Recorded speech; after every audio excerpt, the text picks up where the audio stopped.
Hey everyone, and welcome back to the channel. Today, we're diving deep into one of the most iconic, mind-bending, and flat-out fun moments in cinematic history. We're talking about none other than the legendary Enchantment Under the Sea dance scene from Back to the Future. So grab your hoverboard, make sure your flux capacitor is fluxing, and let's go back in time. The scene is set. It's November 12th, 1955. The high school gym is buzzing with energy. Lorraine Baines and George McFly have just shared their first kiss, sealing their fate and ensuring Marty McFly's very existence. The future is saved. But the night's not over yet. The lead guitarist of the band, Marvin Berry, has injured his hand, helping Marty escape from the trunk of a car. The music stops, the dance is about to fizzle out, and the whole romantic atmosphere is at risk.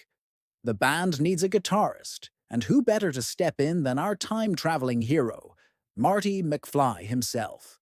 Marty, ever the cool-headed teenager from 1985, picks up the cherry-red Gibson ES-345 guitar. The band leader asks him to play something that really cooks. Marty thinks for a second. What song would be perfect? He decides on an oldie. Well, an oldie to him anyway. He tells the band, "This is a blues riff in B. Watch me for the changes, and try to keep up." And then he launches into it. The opening chords are electric, instantly recognizable to anyone from the 1950s onwards. It's Chuck Berry's rock and roll anthem, Johnny B. Goode. The crowd is initially stunned. They've never heard anything like this before. The rhythm, the energy, the sheer power of the music is something from another world. Or more accurately, from another time. The kids slowly start to dance, a bit awkwardly at first, but then they get swept up in this revolutionary new sound. They're witnessing the birth of rock and roll, right there on their high school dance floor. Now, here's where things get really interesting from a time travel perspective. Johnny B. Goode, the song that defined a generation and became a cornerstone of rock music, was officially written and released by the real Chuck Berry in 1958. But here is Marty McFly, a kid from the future, playing it note for note, 3 years before it was ever supposed to exist.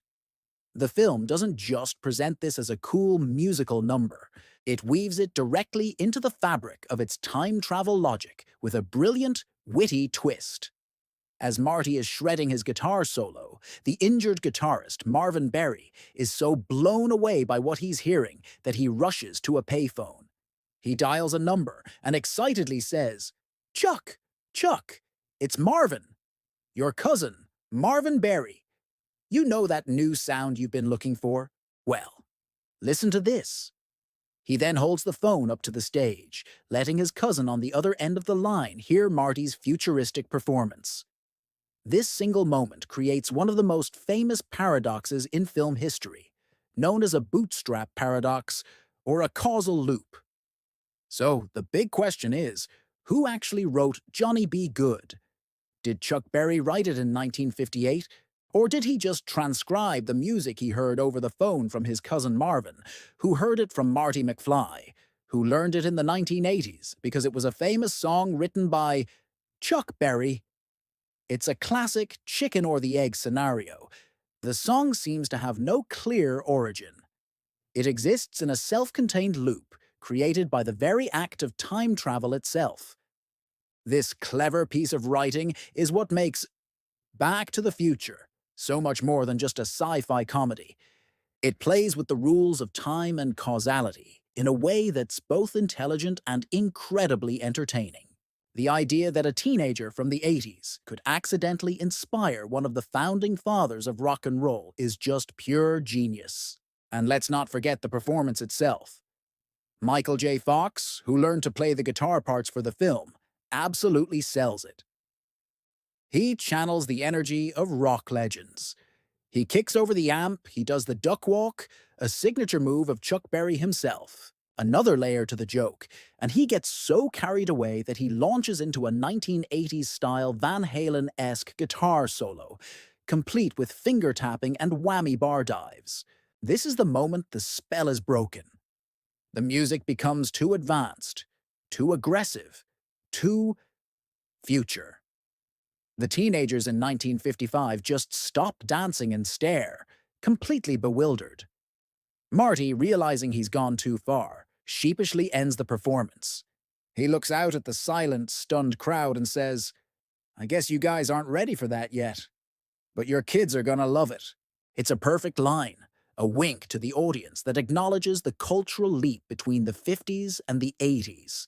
He's literally shown them the future of music, and it was just a little too much, too soon. This scene is a masterclass in storytelling. In just a few minutes, it resolves a plot point, saving the dance, showcases Marty's character, delivers an incredible musical performance, and presents a mind-bending time paradox that fans still talk about decades later.